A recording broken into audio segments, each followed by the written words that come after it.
kepanasan kalau ada orang beragama lain beribadah di situ.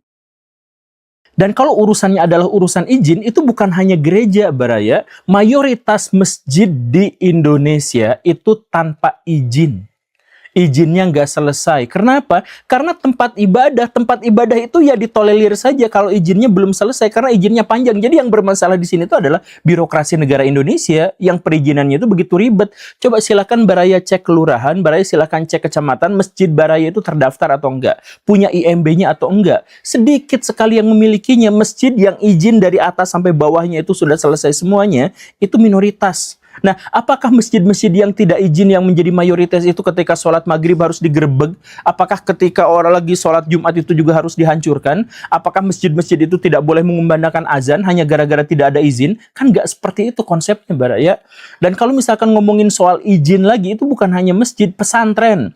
Ada 40.000 pesantren di Indonesia dan atau lebih. Dan hanya 50-an saja pesantren itu yang izinnya lengkap dari awal sampai akhir.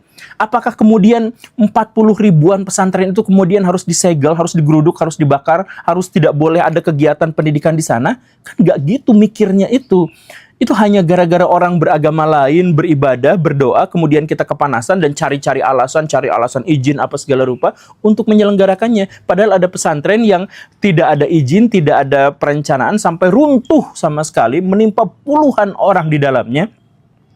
Justru mendapatkan bantuan miliaran rupiah untuk membangun kembali pesantren itu, yang tidak ada izin IMB-nya itu.